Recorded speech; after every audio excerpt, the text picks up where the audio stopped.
Alors, vous avez déjà eu l'occasion par le passé de m'entendre vous témoigner qu'on a assisté, je ne suis pas la seule à en parler, on entend beaucoup de pasteurs en parler, d'une espèce de montée ou de pic d'impiété, donc une augmentation de la démonicité. En tout cas, c'est de plus en plus observable chez beaucoup de personnes. On se dit, mais comment certaines personnes peuvent se laisser aller au mal à ce point-là? On voit l'ennemi agir de manière de plus en plus terrible à travers certaines personnes, et beaucoup de personnes s'en plaignent dans la société. Certains sans être capables d'ailleurs d'analyser que tout cela vient du diable et que c'est lui qui agit à travers toutes les personnes que nous voyons faire le mal et faire les pires choses. Et c'est vrai que, eh bien, ces temps-ci, j'ai vu là aussi à la télévision énormément d'événements qui le démontrent, ou des émissions, ou des, des propos qu'on entend tenir ouvertement, des propos qu'on n'entendrait même pas il n'y a pas si longtemps. Comme je le disais, je crois que certains cherchent à rendre l'inacceptable acceptable, à faire passer des choses qui ne passeraient jamais auparavant comme normal ou acceptable à nos yeux, mais je suis désolée, je crois que tous ceux qui servent Dieu se rendent bien compte, quand ils sont éclairés par la lumière de Dieu, que tout ça vient des ténèbres et que ce n'est pas de Dieu, qu'il y a des choses qu'on ne pourra jamais accepter. Et toute la gloire revient à Dieu, à Jésus, à son Saint-Esprit, à l'Éternel, notre merveilleux Dieu d'amour, de qui nous avons d'ailleurs appris la bonne nouvelle qu'en lui il n'y a point de ténèbres, puisque Dieu est lumière, comme il est écrit en 1 Jean 1, verset 5.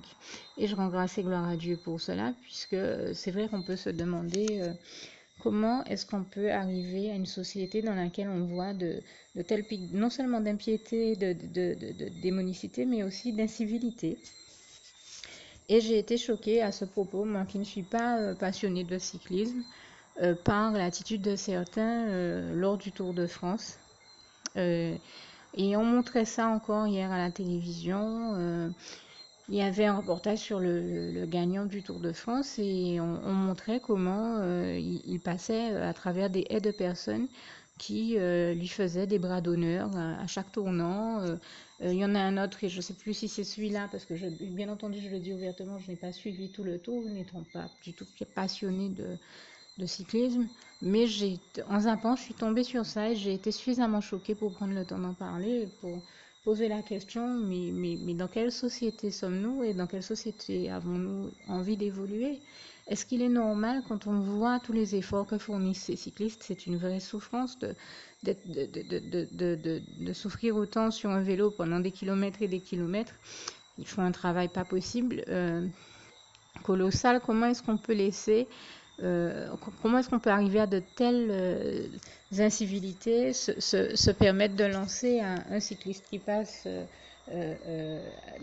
comment est-ce qu'on peut arriver à lancer des choses sur lui, à aller jusqu'à lui lancer euh, des bols d'urine, lui lancer, lui faire des bras d'honneur, je ne sais pas. J'ai beau ne pas être passionnée de cyclisme, je sais que les années auparavant, il m'arrivait de tomber sur des images du Tour, que ce soit local, national ou international, je n'ai jamais vu personne être dans ces comportements-là. Et le journaliste d'ailleurs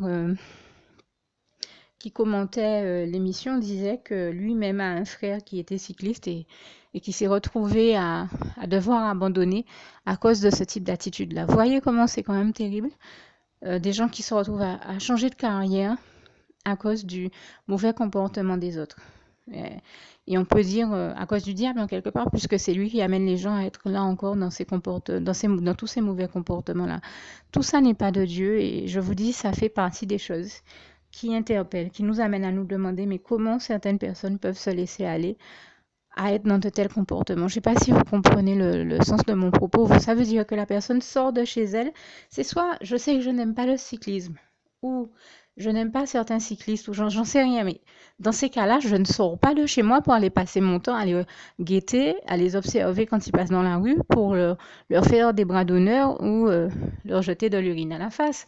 Je choisis d'utiliser mon temps à meilleur escient, à faire des choses que j'aime, à m'occuper de personnes que j'aime, mais certainement pas à aller commettre les pires incivilités publiquement. C'est quand même pas croyable que certaines personnes se laissent aller à être dans ces comportements-là.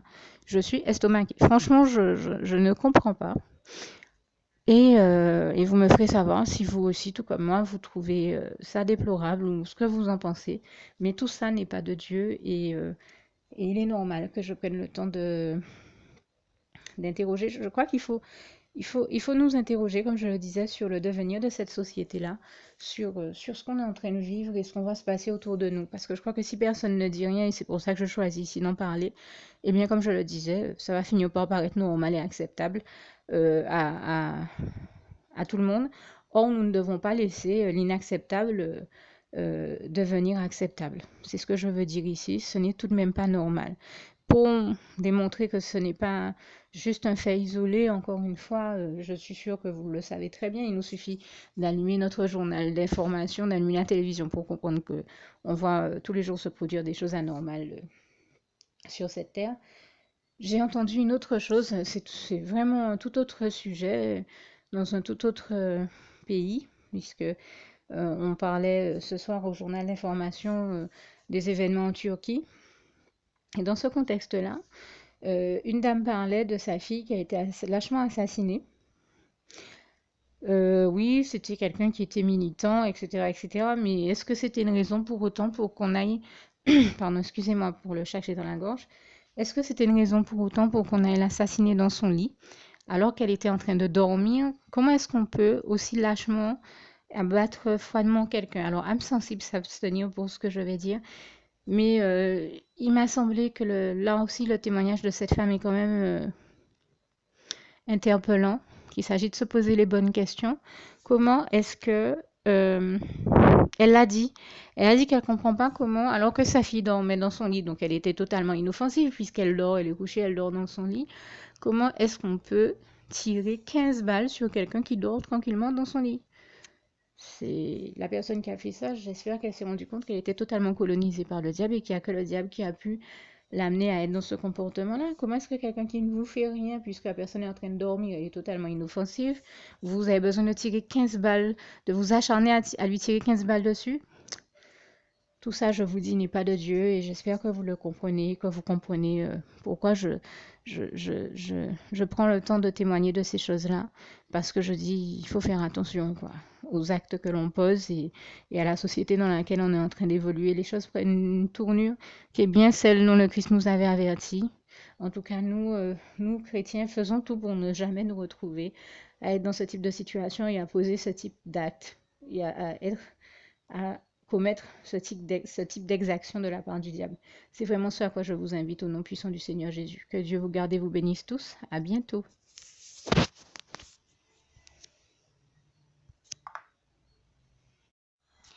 Alors, je tiens à ajouter en guise de précision que quand j'ai regardé cette histoire d'incivilité faite aux cyclistes sur le Tour de France, je ne savais pas le motif des incivilités. J'ai su par la suite que c'était lié au fait qu'il y avait des soupçons de dopage qui pesaient sur plusieurs cyclistes et certainement celui qu'on montrait à l'écran. Mais je me dis que même comme ça, ce n'est pas une raison de devenir violent avec un être humain comme soi-même. Si on aime le sport, on a aussi cet esprit fair play et on est dans un comportement où on se respecte et on respecte les autres. Et ça implique de ne pas se laisser aller aux incivilités. C'est pas parce qu'on a des soupçons de dopage sur quelqu'un qu'on va se mettre à devenir violent avec la personne. Je vais vous dire, ça a existé dans l'athlétisme, dans la natation, dans le cyclisme. C'est pas d'aujourd'hui que ça existe. Depuis des années, des décennies, ça fait plus de 10 ans qu'on entend parler de dopage dans le sport. Je ne voyais pas pour autant des gens aller sauter sur les autres sous prétexte qu'ils étaient soupçonnés de dopage. Et même si quelqu'un est soupçonné de dopage et qu'on aime le sport, qu'on aime véritablement le sport et être dans un comportement correct, qu'on se respecte et qu'on respecte les autres, on ne va pas aller leur taper dessus sous prétexte qu'ils se sont dopés. S'ils se sont dopés, eux seuls vont devoir en assumer les conséquences. On n'a pas pour autant à aller se livrer au mal. On n'a pas à faire nos pieds courir au mal, à se livrer à des incivilités. Ça ne rime tout bonnement à rien et ça, c'en est ridicule.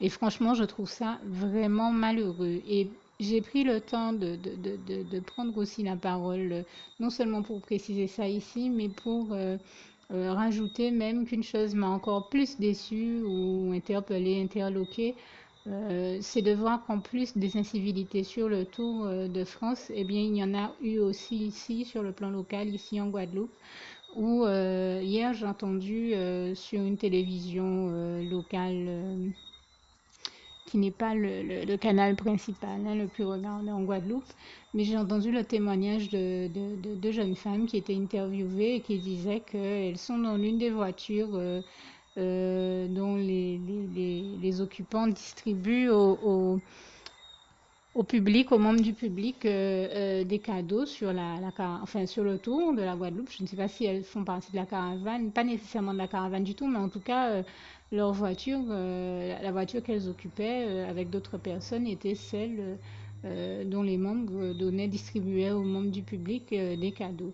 Et elle disait avoir été victime d'incivilité de personnes qui n'étaient soit pas contentes des cadeaux qu'on leur donnait, soit pas contentes parce qu'elles trouvaient qu'il n'y avait pas assez de cadeaux et qui se mettaient à les injurier, à les traiter de tous les noms, à leur donner des noms d'oiseaux. Et, et que quelqu'un leur a même lancé de l'eau au visage. Et l'une des incivilités qui m'a choquée concernant le Tour de France, c'est que quelqu'un a lancé de l'urine au visage d'un des coureurs cyclistes. Et je trouve ces incivilités-là tout bonnement inacceptables. Je le dis encore ici haut et fort, quel que soit ce qu'on peut en dire, ce n'est pas normal, ce n'est pas de Dieu, ce type de violence, ce type d'incivilité.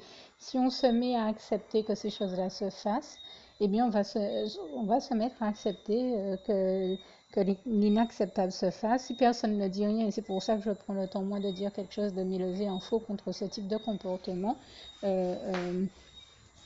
eh bien, les gens vont se mettre à trouver que c'est normal, que c'est acceptable qu'on soit dans ce type de comportement-là. Mais là où ça devient moins marrant, comme j'aime à le dire, c'est que ça leur paraît peut-être fun et marrant d'envoyer ça sur d'autres personnes. Le jour où on leur envoie, comme d'habitude, il y a un avion qui passe, alors je le laisse passer quelques secondes.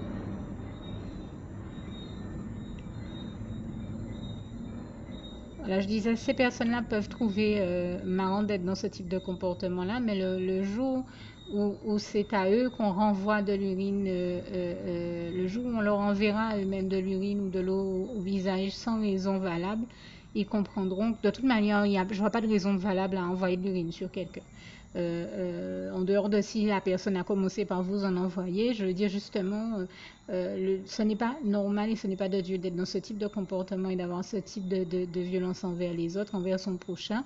Je vous rappelle d'ailleurs au passage que le Seigneur Jésus nous invite à aimer notre prochain comme nous-mêmes et en Jean 13, verset 34 à 35, et à ne surtout pas faire, le Seigneur Jésus est celui qui nous apprend à ne surtout pas faire aux autres ce que l'on ne voudrait pas que l'on nous fasse. Je ne connais personne qui aimerait que l'on lui fasse ce genre de choses-là, qu'on ait ce type de comportement-là avec lui, à savoir de lui lancer de l'eau ou de l'urine au visage. Et voilà pourquoi je prenais le temps de m'élever en faux contre ce type d'incivilité. Ce n'est pas normal, ce n'est pas de Dieu. Arrêtons, stoppons, halte à cette montée d'incrédulité, de démonicité, d'incivilité, de violence. Tout ça n'est pas de Dieu. Au nom puissant de Jésus, arrêtons d'être dans ces comportements-là. Plus précisément, arrêtez, parce que moi, je n'y suis pas et je connais bien d'autres personnes. Les véritables chrétiens, je crois, ne sont pas dans ce type de comportement-là. Et s'il y en avait qui, par malheur, y étaient, arrêtez, parce que tout ça n'est pas de Dieu. Au nom puissant du Seigneur Jésus.